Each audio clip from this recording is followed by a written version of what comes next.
Hello बच्चों, स्वागत करता हूं आपका डेली करंट अफेयर शो में। आज के जो महत्वपूर्ण करंट अफेयर है उनके बारे में बात करूंगा। तो मैं जो है डेली का करंट अफेयर लाता हूं जो आपकी परीक्षाओं से संबंधित होता है। तो आइए पहले न्यूज के बारे में बात करते हैं। पहला न्यूज हमारा, चीन में फैल रहा है HMPV वायरस। तो चीन के अंदर हमने कहा एक नया वायरस आ चुका है, उसका नाम है HMPV वायरस। इसके बाद अगला न्यूज हमारा, असम में हाथियों की संख्या में हुई वृद्धि, कुल हाथियों की संख्या बढ़कर हो गई है 5828। नेक्स्ट न्यूज है, प्रधानमंत्री के द्वारा नई दिल्ली में किया गया स्वाभिमान अपार्टमेंट का उद्घाटन। तो नई दिल्ली में स्वाभिमान अपार्टमेंट का उद्घाटन हमारे प्रधानमंत्री के द्वारा किया गया है। अगला न्यूज है, अमेरिका के सबसे बड़े सरोस सम्मान प्रेसिडेंशियल मेडल ऑफ फ्रीडम से जॉर्ज सोरोस को सम्मानित किया गया। सबसे बड़ा जो नागरिक सम्मान होता है अमेरिका का, उसके द्वारा किसको सम्मानित किया गया है? जॉर्ज सोरोस को। अगला हमारा, थोक मूल्य सूचकांक के आधार वर्ष 2011-12 में परिवर्तन के लिए रमेश चंद्र की अध्यक्षता में 18 सदस्यीय कार्य समूह का निर्माण किया गया है, जो आधार वर्ष 2011-12 को परिवर्तित करेगा।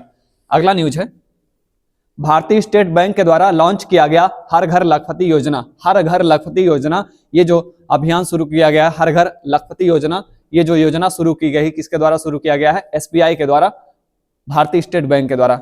अगला न्यूज हमारा, तेलंगाना राज्य के द्वारा सावित्रीबाई फुले के जन्म दिवस को महिला शिक्षिका दिवस के रूप में मनाया जाएगा। तो तेलंगाना राज्य के द्वारा ये निर्णय लिया गया है कि जो महिला शिक्षक दिवस के रूप में तेलंगाना राज्य जो है मनाएगा। अगला है, हाल ही में जारी रिपोर्ट के अनुसार वैश्विक प्रदूषण रैंकिंग में हनोई शीर्ष पर। तो वैश्विक प्रदूषण रैंकिंग में हमने कहा सर्वाधिक प्रदूषित शहरों की रैंकिंग में हनोई जो है शीर्ष पर पहुंच चुका है। अगला है, अमेरिकी रक्षा मंत्री जेक सुलिवन 2 दिन की भारत की यात्रा पर अजित डोभाल से मिले। तो 2 दिन की भारत यात्रा पर 2 पक्षी वार्ता के लिए हमने कहा कहां पहुंचे हैं? नई दिल्ली पहुंचे हैं और अजित डोभाल से मिले हैं। अगला हमारा न्यूज है, हाल ही में केंद्रीय कपड़ा मंत्री गिरिराज सिंह ने बंगाल में हथकरघा उद्योग के नए भवन का उद्घाटन किया। तो हथकरघा उद्योग के लिए जो नया भवन का उद्घाटन किया गया है गिरिराज के द्वारा, कहां पर किया गया है? हमारे मंत्री गिरिराज सिंह के द्वारा आपके जो है बिहार के अंदर। चलिए संबंधित प्रश्नों को देखते हैं। हमारा इससे संबंधित पहला प्रश्न है, देखिए जो हमने कहा, जो आपका शुरू में मैंने कहा न्यूज बताता हूं, डेली का न्यूज होता है, डेली का न्यूज होता है, उसके बाद मैं उससे संबंधित प्रश्नों को बताता हूं ताकि आपको अच्छे तरीके से सारे न्यूज याद रहे, है ना, क्योंकि यही बाद में आपका करंट अफेयर बन जाता है।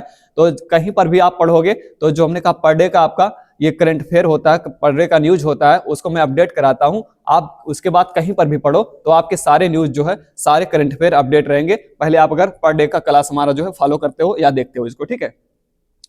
तो चैनल को आप सब्सक्राइब कर लो, बाकी लाइक और शेयर भी करते रहो इससे, जिसके हमने कहा सारी जानकारियां आपको प्राप्त होती रही, बाकी दूसरे भी इससे लाभान्वित होते रहे, ठीक है। तो आइए देखते हैं पहला क्वेश्चन इससे संबंधित हमारा, सावित्रीबाई फुले के जन्म दिवस को पहली महिला शिक्षिका दिवस के रूप में किस राज्य में मनाया गया? तो पहली महिला शिक्षिका दिवस के रूप में, अभी तक आप जानते थे कि जो है हमारा शिक्षक दिवस मनाया जाता है, अंतरराष्ट्रीय शिक्षक दिवस मनाया जाता है। पहला जो है महिला शिक्षक दिवस मनाया गया है किस राज्य के द्वारा, ये हमसे पूछा गया है। तो पहला जो हमने कहा महिला शिक्षक दिवस मनाया गया है, किसके द्वारा मनाया गया है, ये पूछा गया है। बिहार राज्य के द्वारा, महाराष्ट्र राज्य के द्वारा, मध्य प्रदेश राज्य के द्वारा या तेलंगाना राज्य के द्वारा। तो ये जो पहला आपका पहला महिला शिक्षक दिवस मनाया गया है, ये तेलंगाना राज्य के द्वारा मनाया गया है। किस राज्य के द्वारा? तेलंगाना राज्य के द्वारा, ठीक है, पहला महिला शिक्षक दिवस। तो आप जानते हैं जो आपका राष्ट्रीय शिक्षक दिवस है किस तिथि को मनाया जाता है? राष्ट्रीय शिक्षक दिवस, शिक्षक दिवस तो ये आपको मनाया जाता है कब? और आपका जो है अंतरराष्ट्रीय शिक्षक दिवस कब मनाया जाता है? अंतरराष्ट्रीय शिक्षक दिवस कब मनाया जाता है, ठीक है, बताइए। तो आप जानते हैं जो हमारा राष्ट्रीय शिक्षक दिवस मनाया जाता है 5 सितंबर को मनाया जाता है। कितना? 5 सितंबर को। और आपका अंतरराष्ट्रीय शिक्षक दिवस जो मनाया जाता है ये 5 अक्टूबर को मनाया जाता है, 5 अक्टूबर को। तो जब भी पूछा जाए राष्ट्रीय शिक्षक दिवस कब है, तो राष्ट्रीय शिक्षक दिवस आपका 5 सितंबर को मनाया जाता है। और आपका अंतरराष्ट्रीय शिक्षक दिवस कब मनाया जाता है, ये आपका मनाया जाता है 5 अक्टूबर को मनाया जाता है, ठीक है। तो आप जानते हैं जो आपका राष्ट्रीय शिक्षक दिवस मनाया जाता है, जो आपके हमारे उपराष्ट्रपति हुए थे, पहले उपराष्ट्रपति हुए थे राधा कृष्णन, उनके जो है जन्म दिवस के अवसर पर मनाया जाता है हमारा राष्ट्रीय शिक्षक दिवस, ठीक है। तो जो राधा कृष्णन हमारे पहले उपराष्ट्रपति हुए थे, उनके जो है जन्म उत्सव के दिवस पर हमारा ये राष्ट्रीय शिक्षक दिवस 5 सितंबर को मनाया जाता है। बाकी आप जानते हैं पहले आपके शिक्षा मंत्री कौन थे, स्वतंत्र भारत के पहले शिक्षा मंत्री कौन बने थे, तो ये आपसे पूछा जाता, तो याद रखिएगा अबुल कलाम, ठीक है, अबुल कलाम। तो पहले शिक्षा मंत्री कौन थे, अबुल कलाम को बनाया गया था पहला शिक्षा मंत्री, स्वतंत्र भारत का पहला शिक्षा मंत्री। और उसके बाद अगर अंतर्राष्ट्रीय शिक्षक दिवस पूछा जाए 5 अक्टूबर, और राष्ट्रीय शिक्षक दिवस पूछा जाए तो 5 सितंबर। और पहली महिला शिक्षक दिवस मनाया गया है तेलंगाना राज्य के द्वारा मनाया गया, ठीक है। नेक्स्ट क्वेश्चन हमारा, किस एशियाई देश में फैल रहा है HMPV वायरस। तो आपका जो HMPV वायरस है, हमने कहा किस एशियाई देश में ये फैल रहा है HMPV वायरस, ठीक है। तो HMPV वायरस का क्या नाम है, पूरा नाम क्या है इसका, HMPV वायरस का। तो ये जो आपका HMPV वायरस है, ठीक है, ये कहां पर फैल रहा है, तो ये चीन के अंदर, चीन के अंदर, यहां पर ऑप्शन बना लीजिए चाइना, ठीक है, ऑप्शन टाइप नहीं हुआ है। तो ये फैल रहा आपका चीन के अंदर, और इसका नाम है, मैंने कहा ह्यूमन मेटा न्यूमोवायरस, ठीक। तो ये जो HMPV वायरस, जिसका शॉर्ट फॉर्म HMPV कहा गया है, तो HMPV वायरस हमने कहा इसका क्या नाम है, ह्यूमन मेटा न्यूमोवायरस। और ये ह्यूमन मेटा न्यूमोवायरस उसी तरह है जैसे आपका कोविड-19 फैला था, ठीक उसी तरह है। हमने कहा जैसे इसमें आप लक्षण देखोगे तो वही सारे लक्षण आपको दिखाई देते हैं, जिससे हमने कहा खांसी से फैल जा रहा है, या हमने कहा वायु में जो हमने कहा जो है सांस के द्वारा फैल रहा है ना, तो ये वायरस है, तो सांस के द्वारा, या हमने कहा खांसी वगैरह, वही सारे लक्षण आपको दिखाई दे रहे हैं जो हमने कहा इसके पहले कोविड-19 में दिखाई देते थे, ठीक है। तो ये हमने कहा अभी जो चाइना के अंदर इसका प्रकोप थोड़ा सा ज्यादा है, इसके कुछ लक्षण हमने कहा अपने यहाँ देखे गए हैं कर्नाटक राज्य में, पहले 2 केस देखे गए हैं कहाँ पे, कर्नाटक में। तो आपसे पूछा जाए कि जो ह्यूमन मेटा न्यूमोवायरस है या HMPV वायरस है, इसका दस्तक कहाँ हुआ है, तो कर्नाटक के अंदर, ठीक है। 2 रोगी इसके पाए गए हैं कर्नाटक में, और ये दोनों हमने कहा दोनों बच्चे हैं 8 साल के 12 साल के, ठीक है। तो ये जो वायरस है हमारे यहाँ भी इसकी दस्तक हो चुकी है। कौन सा वायरस है, HMPV वायरस, चाइना के अंदर जो फैला हुआ है, ठीक है। ठीक उसी तरह मैंने कहा सारे लक्षण उसी के आसपास के दिखाई दे रहे हैं जैसे हमारा कोविड-19 था। अगला है, थोक मूल्य सूचकांक का आधार वर्ष 2011-12 से बदलकर कितना किया गया है। तो थोक मूल्य सूचकांक जो हम WPI कहते हैं, क्या कहते हैं इसको, WPI, थोक मूल्य सूचकांक, WPI, होलसेल प्राइस इंडेक्स। तो ये जो आपका होलसेल प्राइस इंडेक्स होता है, जिसको हम क्या कहते हैं, थोक मूल्य सूचकांक, थोक मूल्य सूचकांक। तो थोक मूल्य सूचकांक कौन जारी करता है, ये आपसे बहुत पूछा जाता है कि जो WPI है, या जिसको हम क्या कहते हैं, थोक मूल्य सूचकांक कहते हैं, ये जारी कौन करता है, तो उद्योग एवं वाणिज्य मंत्रालय द्वारा इसको जारी किया जाता है। किसके द्वारा, उद्योग एवं वाणिज्य मंत्रालय के द्वारा, वाणिज्य मंत्रालय के द्वारा, ठीक है बाबू। इसको कौन जारी करता है, तो उद्योग एवं वाणिज्य मंत्रालय इसको जारी करता है। आपका जो WPI है, थोक मूल्य सूचकांक है, और इसका आधार वर्ष जो पहले 11-12 हुआ करता था, कौन सा था, मैंने कहा पहले इसका आधार वर्ष क्या था, 2011-12, 2011-12। मतलब यहां से निर्धारित किया जाता। मान लीजिए जो थोक मूल्य हमारा होता है, थोक मूल्य का निर्धारण कैसे किया जाए, तो किस वर्ष को आधार माना जाता था, वो 2011-12 को आधार माना जाता था थोक मूल्य निर्धारण के लिए। अब हमने कहा ये जो है अब उतना हमने कहा अच्छे से कैलकुलेट नहीं हो पाता, क्योंकि ये पुराना आधार वर्ष हो गया ना, 2011-12 पुराना आधार वर्ष हो गया, इसलिए हमने कहा इससे जो है अच्छे से कैलकुलेट नहीं हो पाता। तो अब जो हमने कहा इसका आधार वर्ष बदला जाएगा और वो रखा जाएगा आपका 2022-23, ठीक है। तो थोक मूल्य सूचकांक का आधार वर्ष 2011-12 से बदलकर क्या कर दिया गया है, 2022-21। इसके अलावा आप देखोगे अन्य इंडेक्सों में भारत की रैंक क्या है वर्तमान में। जैसे आपसे पूछा जाए विश्व खुशहाली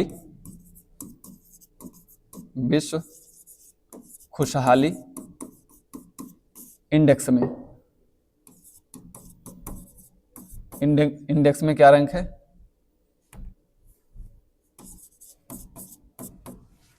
उसके बाद विश्व शांति इंडेक्स में क्या रैंक है भारत की। और इसके अलावा हेनले पासपोर्ट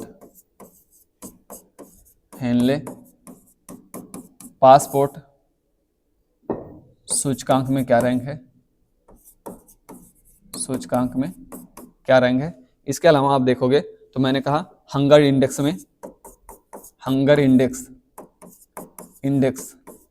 में क्या रैंक है। और इसके अतिरिक्त आपका जो है विश्व प्रेस स्वतंत्रता सूचकांक में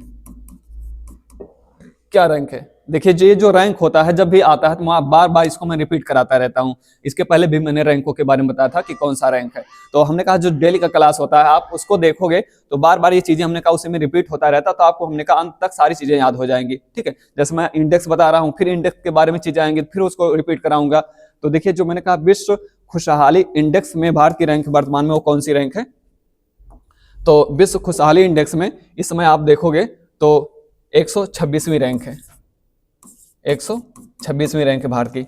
और विश्व शांति में देखेंगे तो 116वीं रैंक है भारत की विश्व शांति सूचकांक में। ठीक है, और इसके बाद आप देखोगे तो हेनले पासपोर्ट सूचकांक में इसमें 95 रैंक है भारत की। ठीक है, उसके बाद आप देखोगे हंगर इंडेक्स में, तो हंगर इंडेक्स में भुखमरी सूचकांक जिसको कहते हैं, तो भुखमरी सूचकांक में हमारी रैंक कितनी है, 105वीं रैंक है। और उसके बाद देखोगे आप विश्व प्रेस स्वतंत्रता सूचकांक, तो विश्व प्रेस स्वतंत्रता जिसको कहते हैं मीडिया प्रेस स्वतंत्रता सूचकांक, उसके अंतर्गत कौन सी रैंक है, तो आपकी 159वीं है। ठीक है, 159। तो ये सारे रैंक आपसे हमने कहा बार बार पूछे जाते हैं। और इसके बाद आप देखोगे तो अगर आपसे पूछा जाए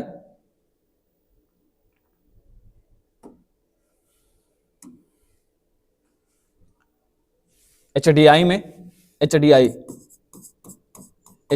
जिसको हम क्या कहते हैं, जिसको मानव विकास सूचकांक कहते हैं, मानव विकास सूचकांक।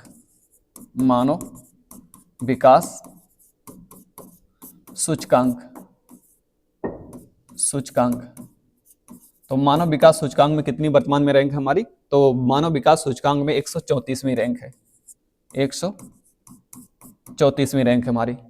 ठीक है, बाकी आप देखोगे तो इसके अलावा जो भी रैंक है जैसे ऊर्जा विश्व ऊर्जा संरक्षण में जो हमारी रैंक है वो 64वीं रैंक है, 64वीं। ठीक है, तो इस तरह से जब हमने कहा रैंकों के बारे में पूछा जाए तो आपको पता होना चाहिए प्रमुख महत्वपूर्ण जो इंडेक्स होते हैं, जो सूचकांक होते हैं, उनके बारे में। अगला प्रश्न है, हाल ही में केंद्रीय कपड़ा मंत्री गिरिराज सिंह के द्वारा हथकरघा उद्योग के नए भवन का उद्घाटन किया गया।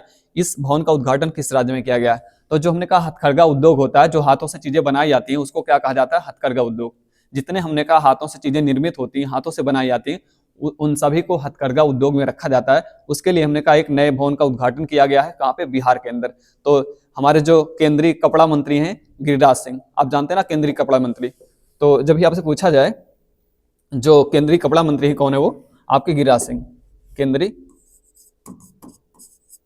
केंद्रीय कपड़ा मंत्री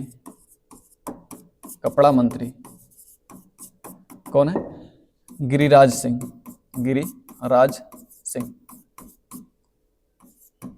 आप जानते हैं भाजपा के विधायक हैं गिरिराज सिंह, वो क्या भाजपा के सांसद हैं गिरिराज सिंह। और ये कहां से सांसद हैं, बेगूसराय से। ठीक है, तो ये बेगूसराय से सांसद हैं, बेगूसराय, बिहार के बेगूसराय, इनका लोकसभा क्षेत्र है बेगूसराय।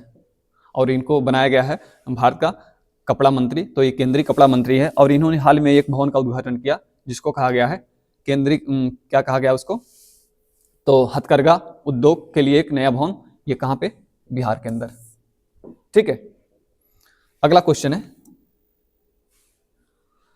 किस राज्य के हाथियों की संख्या में वृद्धि होकर 5828 हो गई है। तो हाथियों की संख्या में वृद्धि होकर 5828 हो गई है। जब भी आपसे हाथियों के बारे में पूछा जाए तो इतनी बातें याद रखिएगा, जैसे हाथी परियोजना कब लाई गई, आपसे पूछा जा सकता है हाथी परियोजना, हाथी परियोजना।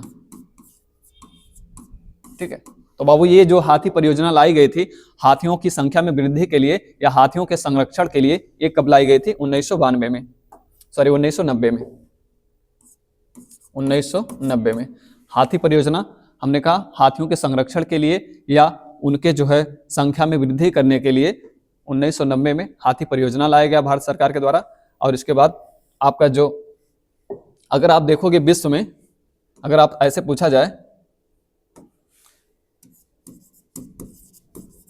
दूसरा कर लेते हैं, विश्व में सबसे ज्यादा हाथियों की संख्या कहां पर है, विश्व में सबसे अधिक हाथियों की संख्या वाला देश, सबसे अधिक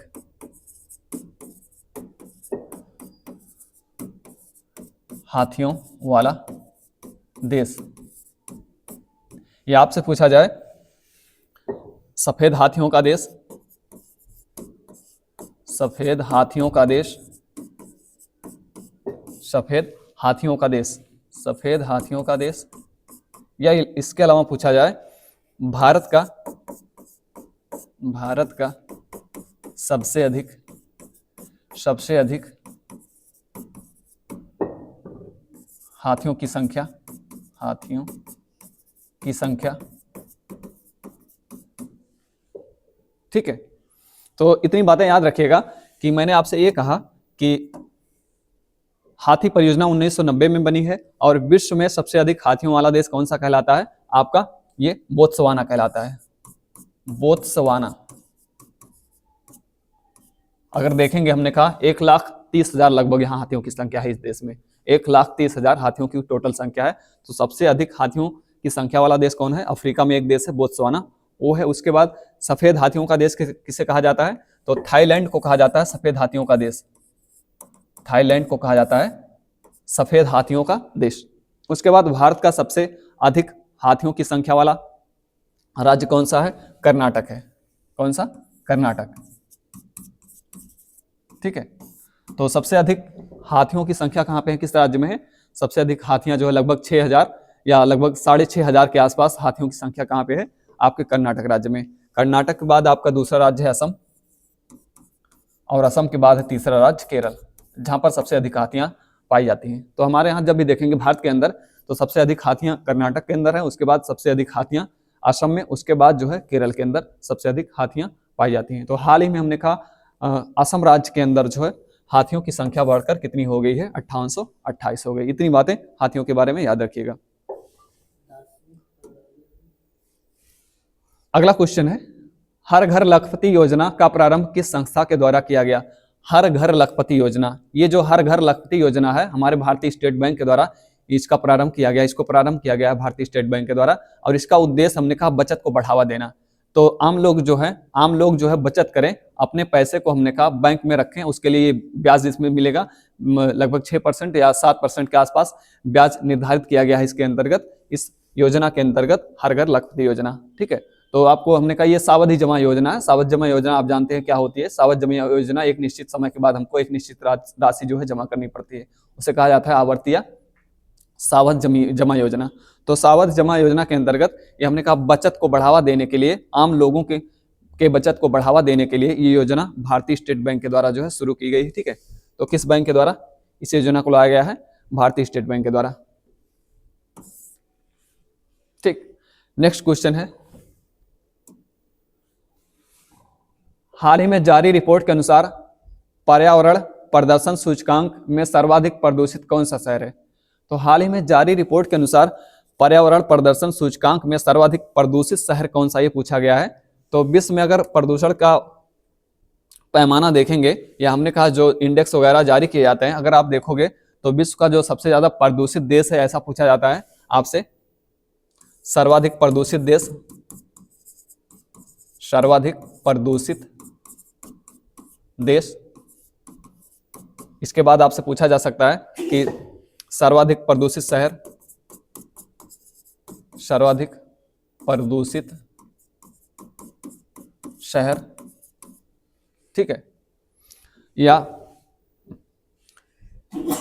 पर्यावरण प्रदर्शन सूचकांक, पर्यावरण प्रदर्शन सूचकांक में शीर्ष पर कौन है? सूचकांक में शीर्ष पर कौन है? इसके अलावा भारत की स्थिति क्या है? भारत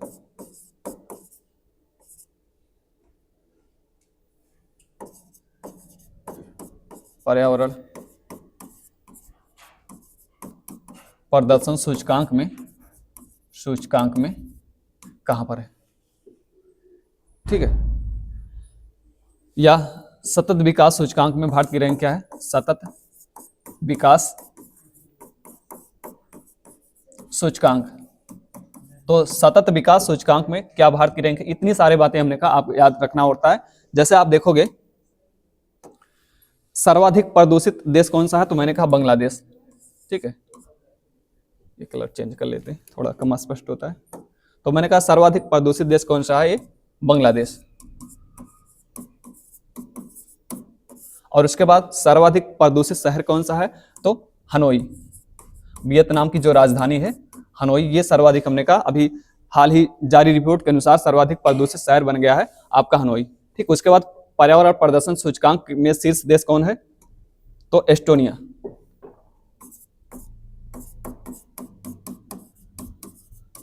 एस्टोनिया, ठीक है। और उसके बाद भारत पर्यावरण में प्रदर्शन सूचकांक में कहां पर है? इसकी रैंक क्या है? तो 159वीं रैंक है, ठीक है, 159वीं रैंक। और उसके बाद सतत विकास सूचकांक में, तो सतत विकास सूचकांक में जो इसकी रैंक है 109वें नंबर पर है भारत।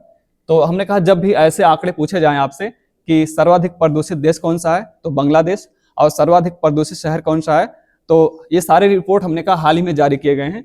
तो सर्वाधिक प्रदूषित शहर कौन सा है? हनोई है आपका। और पर्यावरण प्रदर्शन सूचकांक में शीर्ष पर कौन सा देश है? तो एस्टोनिया है। और उसके बाद भारत पर्यावरण प्रदर्शन सूचकांक में कहां पर है? 159वीं रैंक पर है। और सतत विकास सूचकांक में भारत कौन सी रैंक पर है? 109वें रैंक पर है, ठीक है। और ये जो हमने कहा ये रैंक जारी किया गया है आपका 180 देशों का टोटल है, कुल 180 देश इसके अंतर्गत। तो भारत की रैंक लगभग हमने कहा, और उसके नीचे आप देखोगे तो आपका बांग्लादेश है, पाकिस्तान है, ठीक है, भारत के नीचे क्षेत्र में। इतने हमने कहा, इतनी चीजें जो है जब भी प्रदूषण के बारे में पूछा जाए इतनी चीजें आपको पता होनी चाहिए। नेक्स्ट क्वेश्चन है, अमेरिका का सर्वोच्च नागरिक सम्मान प्रेसिडेंशियल मेडल ऑफ फ्रीडम से किसे नवाजा गया है? तो ये आपका जो हमने कहा अमेरिका का जो सर्वोच्च नागरिक सम्मान होता है, जिसको हमने कहा क्या कहा जाता है? प्रेसिडेंशियल मेडल ऑफ फ्रीडम कहा जाता है। ये हाल ही में किसको दिया गया है? डोनाल्ड ट्रंप को, जो बाइडेन को, जॉर्ज सोरोस को, या जैक सिल्विन को। तो यहाँ के जो हमने कहा बिजनेसमैन है और ये आपके यहाँ सामाजिक कार्यकर्ता हैं, जॉर्ज सोरोस, ठीक है। हमने कहा ये एक जो है एक बिजनेसमैन है,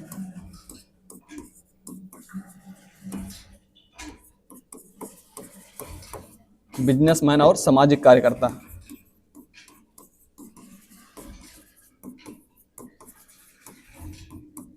और जो अमेरिका का सर्वोच्च सम्मान होता है उसको कहा जाता है presidential medal of freedom.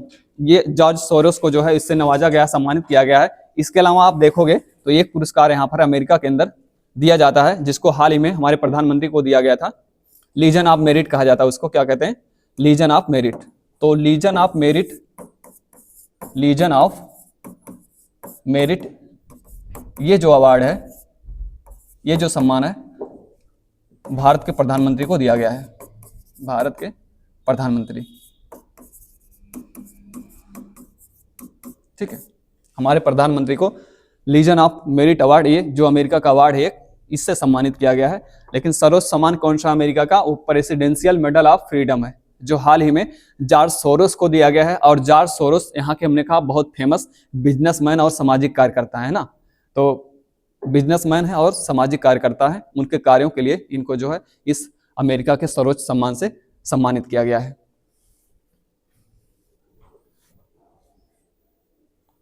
Next question है,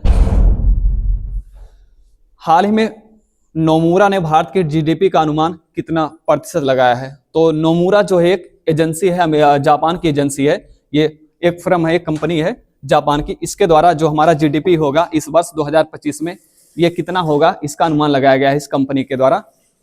तो ब्रोकरेज कंपनी है ये एक प्रकार की, नोमुरा। तो मैंने कहा नोमुरा जो है ब्रोकरेज कंपनी है, कंपनी कहाँ की? जापान की। और इसने हाल में हमने कहा ये अनुमान लगाया है कि भारत का जो जीडीपी होगा, जो जीडीपी ग्रोथ रेट होगा कितना होगा? 6.7%। दो चीजें याद रखिएगा, ये नोमुरा का है, नोमुरा का, और इसके पहले मैंने आपको बताया था आरबीआई ने जो अनुमान लगाया है, हमारे रिजर्व बैंक ऑफ इंडिया ने जो अनुमान लगाया है वो कितना लगाया है? 6.6%। ठीक है, तो हमारा जो जीडीपी ग्रोथ रेट रहने वाला है, आरबीआई ने जो अनुमान लगाया है 6.6%, और जो नोमुरा ये ब्रोकरेज कंपनी जो जापान की, इसने जो अनुमान लगाया है 6.7% का जो हमारा ग्रोथ रेट होगा 2025 में। ठीक है, अगला क्वेश्चन है,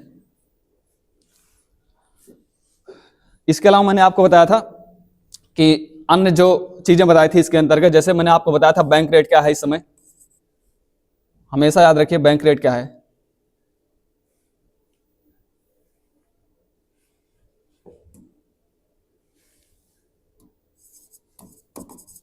बैंक दर कितना है, और इसके अलावा रेपो दर कितना है, रेपो दर कितना है, और इसके अलावा रिवर्स रेपो दर कितना है, रिवर्स रेपो दर कितना है। ठीक है, इसके अलावा एसएलआर कितना है, एसएलआर जिसको स्टैच्यूटरी लिक्विडिटी रेशियो कहा जाता है, एसएलआर कितना है, और सीआरआर कितना है, कैश रिजर्व रेशियो। तो आप जानते हैं बैंक दर हमारा जो इस समय है 6.75 है, और रेपो दर जो है 6.50 है, और उसके बाद मैंने कहा आपका जो रिवर्स रेपो दर है ये कितना है आपका 3.35 है रिवर्स रेपो दर, और आपका एसएलआर जो है ये 18% है, कितना 18% एसएलआर है, और सीआरआर जिसको हम कैश रिजर्व रेशियो कहते हैं ये कितना है, ये है आपका 4%।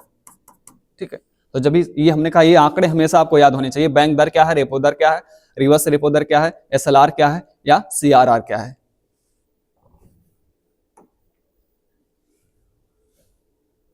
चलिए हो गया, अगला क्वेश्चन, हाल ही में बंदी विनिमय प्रक्रिया के तहत भारत ने किस देश के 90 मछुआरों को रिहा किया है? 90 मछुआरों को हाल में भारत के द्वारा रिहा किया गया है। ये 90 मछुआरे किस देश के हैं?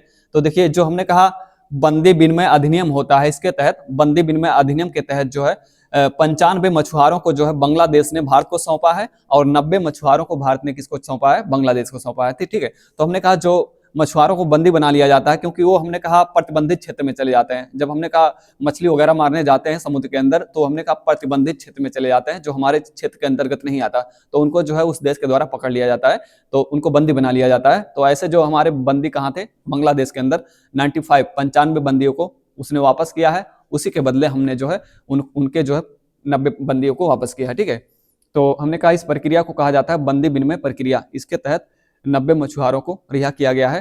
तो मालदीव के थे, पाकिस्तान के थे, बांग्लादेश के थे, या मैंने कहा श्रीलंका के थे। कहाँ के थे? तो मैंने कहा जो ये बंदे थे कहाँ के थे? बांग्लादेश के। ठीक है,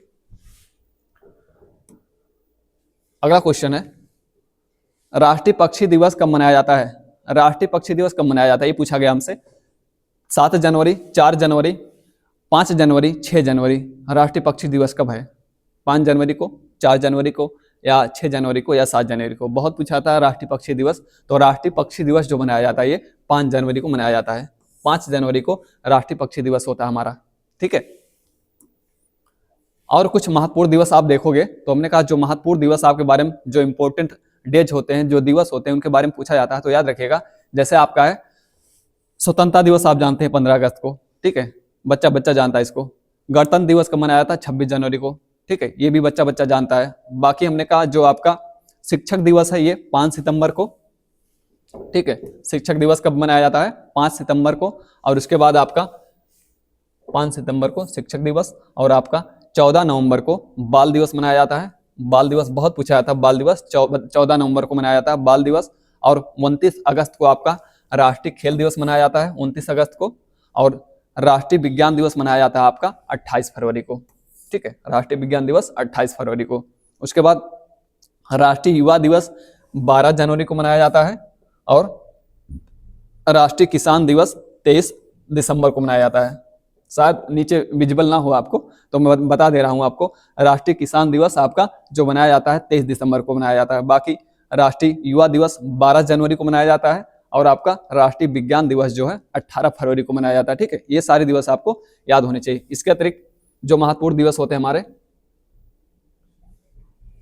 महत्वपूर्ण दिवस होते हैं, जैसे 4 जनवरी को आपका मनाया जाता है विश्व बरेल दिवस। 4 जनवरी को कौन सा दिवस? विश्व बरेल दिवस 4 जनवरी को। और 9 जनवरी को विश्व क्या कहते हैं, प्रवासी भारतीय दिवस 9 जनवरी को मनाया जाता है। 9 जनवरी को प्रवासी भारतीय दिवस, और 10 जनवरी को विश्व हिंदी दिवस, ठीक है। तो विश्व हिंदी दिवस जो है 10 जनवरी को विश्व हिंदी दिवस, और 14 सितंबर को भारतीय हिंदी दिवस। दोनों डेट याद रखिएगा, 10 जनवरी को विश्व हिंदी दिवस, और मैंने बताया 14 सितंबर को हिंदी दिवस, ठीक है। तो 14 सितंबर को हिंदी दिवस,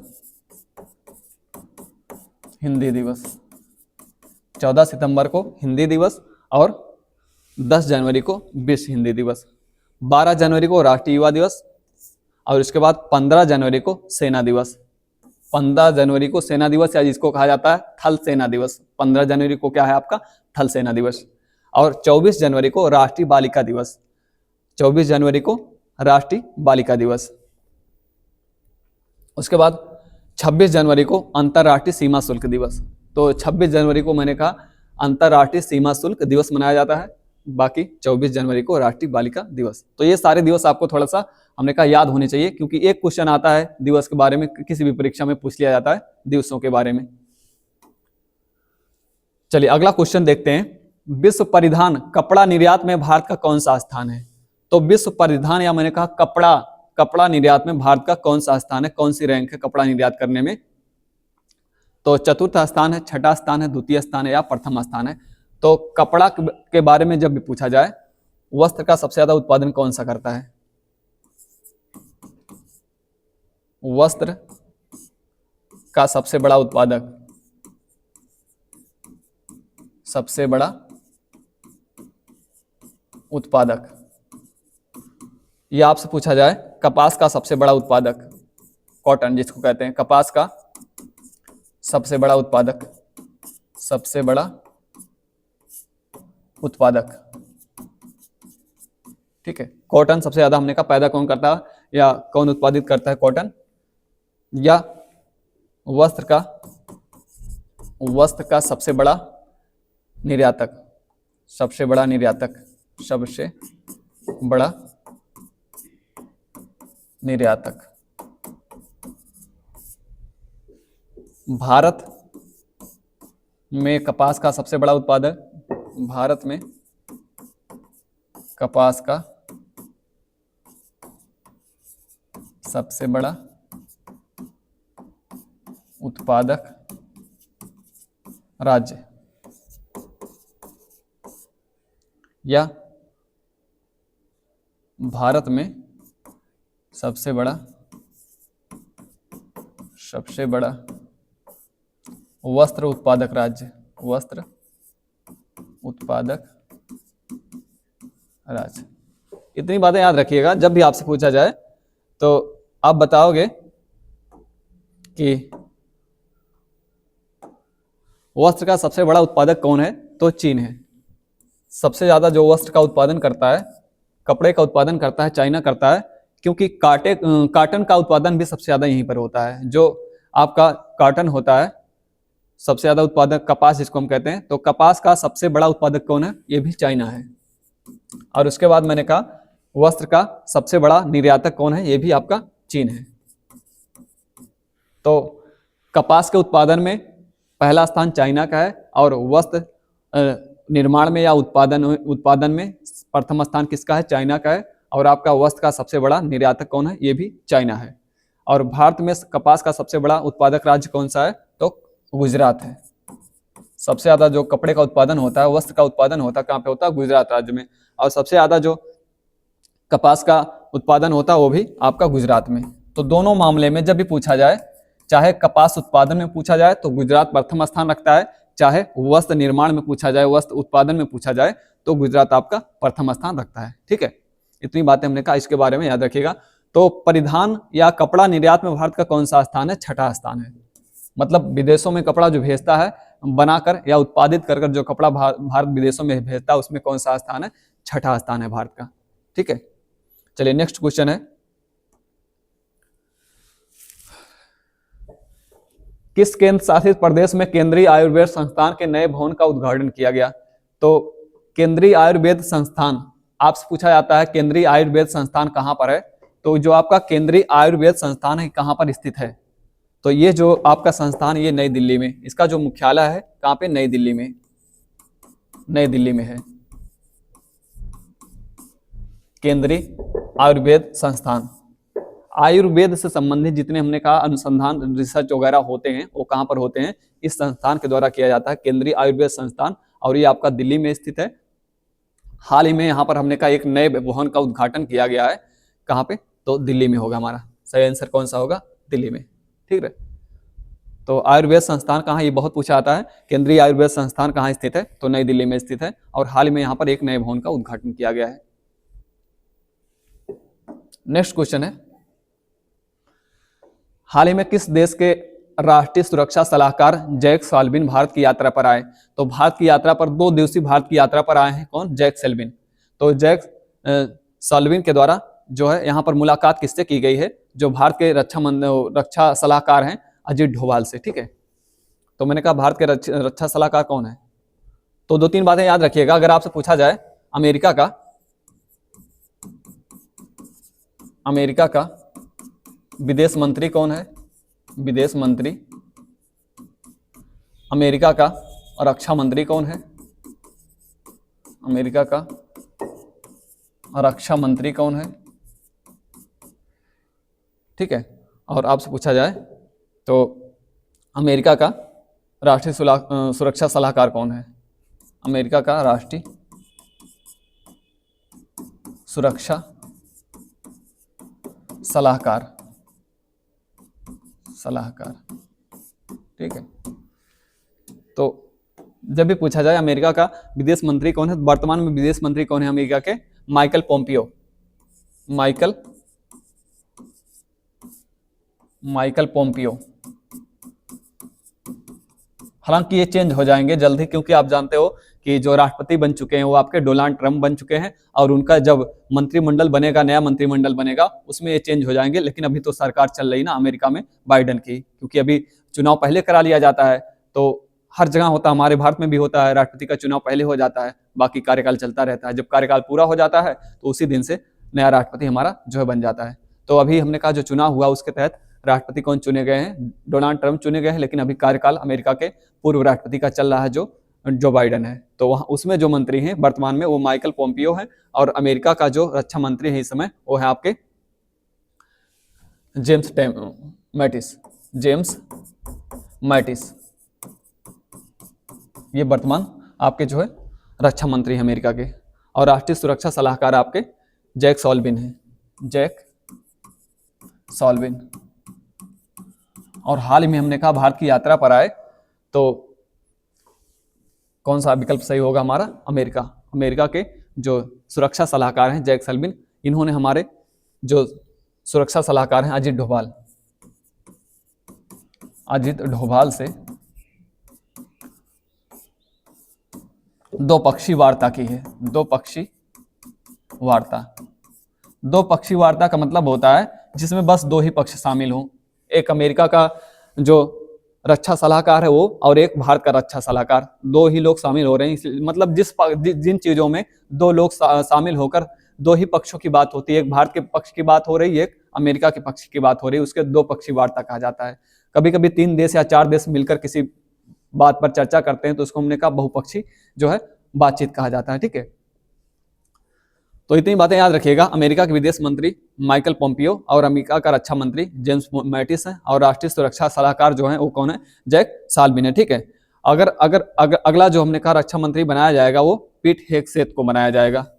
पीट हेगसेथ मतलब डोनाल्ड ट्रंप ने जो है इनको चुना है, पीट हेगसेथ। ये वहां के एक न्यूज एंकर है और हमने कहा काफी प्रभावित हैं ट्रंप इनसे, और इन्हीं को अपना रक्षा मंत्री बनाने जा रहे हैं जो वहां का, ठीक है, पेंटागन होता है। आप जानते हैं अमेरिका का जो रक्षा विभाग उसको क्या कहा जाता है, पेंटागन कहा जाता है। उसकी जो बिल्डिंग उसको पेंटागन कहते हैं। जहां पर हमने कहा हमला हुआ था पेंटागन पर ही हुआ था ना। तो पीट हेगसेथ होने वाले हैं अगले, लेकिन वर्तमान में अभी कौन है, ये है आपके जेम्स मैटिस, अमेरिका के रक्षा मंत्री। चलिए अगला प्रश्न देखते हैं। हाल ही में द्वीप विकास एजेंसी की 7वीं बैठक की अध्यक्षता किसने की है? जो द्वीप विकास है इसके 7वीं बैठक की अध्यक्षता किसके द्वारा किया गया है? कृषि मंत्री शिवराज सिंह के द्वारा, कपड़ा मंत्री गिरिराज सिंह के द्वारा, गृह मंत्री अमित शाह के द्वारा, या प्रधानमंत्री नरेंद्र मोदी के द्वारा? तो ये जो हमने कहा हाल ही में द्वीप विकास, जो हमारे द्वीप है आप जानते हैं ना, बहुत सारे द्वीप हैं बंगाल की खाड़ी में और अरब सागर के अंदर बहुत सारे द्वीप हैं, उनके विकास के लिए एक बैठक की गई है और इसकी अध्यक्षता किसके द्वारा की गई है? हमारे जो गृह मंत्री हैं अमित शाह, ठीक, इनके द्वारा अध्यक्षता की गई है। तो आप जानते हो जो द्वीप है, अगर आप देखोगे हमारे यहाँ कितने प्रदेश हैं, कितने राज्य हैं टोटल, तो आप जानते हो टोटल कुल कितने राज्य हैं? कुल राज्यों की संख्या कितनी है? 28 राज्य हैं। और केंद्र शासित प्रदेश कितने हैं? केंद्र शासित प्रदेश कितने हैं? तो केंद्र शासित प्रदेश आप जानते हैं 8 है ना। पहले 9 हुआ करते थे केंद्र शासित प्रदेश, लेकिन अब वर्तमान में कितना है? वर्तमान में 8 ही रह गए हैं, क्योंकि जो दादर नागर हवेली था और दमन दीव था, दोनों को एक में मिला दिया गया है, इसलिए 8 हो गई है। नहीं तो बढ़ गया था, जो हमारा लद्दाख बना था और जम्मू कश्मीर बना था, अलग अलग हो गए थे दोनों। ठीक है, तो अगर आपसे पूछा जाए कुल केंद्र शासित प्रदेश कितने हैं? 8 है। तो 8 का नाम इस तरह से याद रखोगे, जैसे आपसे पूछा जाए तो कौन कौन सा। 60 में आपको बता देता हूं, यहां देख लो। तो एक है आपका जो है दिल्ली है, आप जानते हो केंद्र शासित प्रदेश है। दिल्ली के अलावा आपका चंडीगढ़ है, चंडीगढ़ है केंद्र शासित प्रदेश। इसके अलावा आपका जो है वो है दमन दीव, दमन दीव या नागर हवेली किसको आते हैं, दादर नागर हवेली, दादर नागर हवेली। इसके अलावा आपका है लद्दाख, लद्दाख के अलावा आपका है जम्मू कश्मीर, जम्मू कश्मीर। और इसके अलावा है आपका पुदुचेरी, पुदुचेरी, ठीक है, और आपका लक्षद्वीप, लक्षद्वीप और अंडमान निकोबार, अंडमान निकोबार। ठीक है, 3 4 5 6 7 8।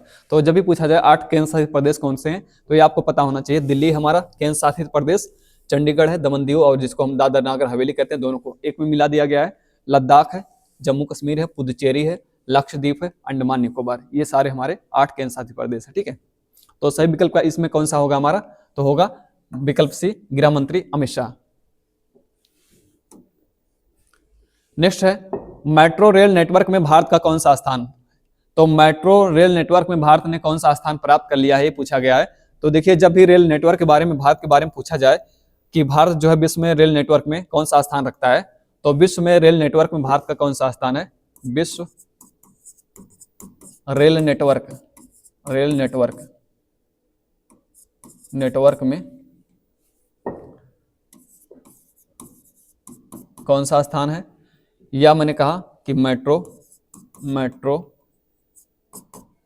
मेट्रो रेल नेटवर्क में, क्योंकि एक रेल नेटवर्क अलग है, मेट्रो रेल नेटवर्क, दोनों चीजें थोड़ा सा डिफरेंट है। मेट्रो रेल नेटवर्क, ठीक है।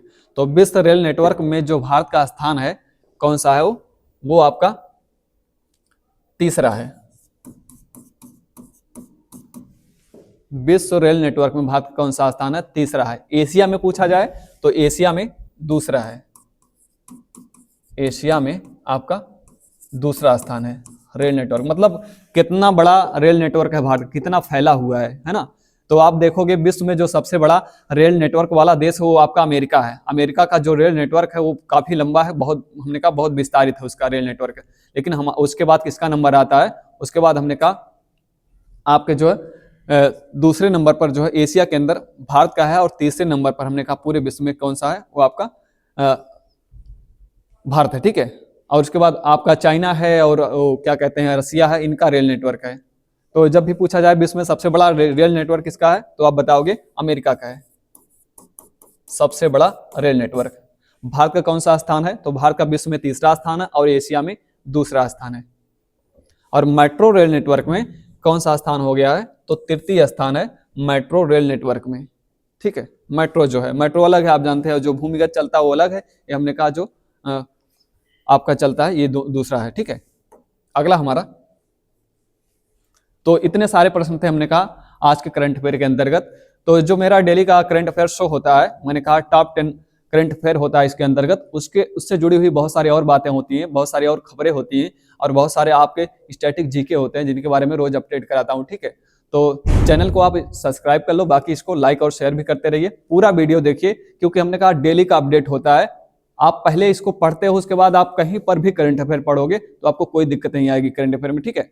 तो क्योंकि इसमें मैंने कहा करंट अफेयर तो होता ही है, इसके अलावा जो होता है आपका स्टैटिक जीके भी होता है ना। तो आज के लिए इतना ही, मिलते हैं नेक्स्ट क्लास में, तब तक के लिए थैंक यू वेरी मच।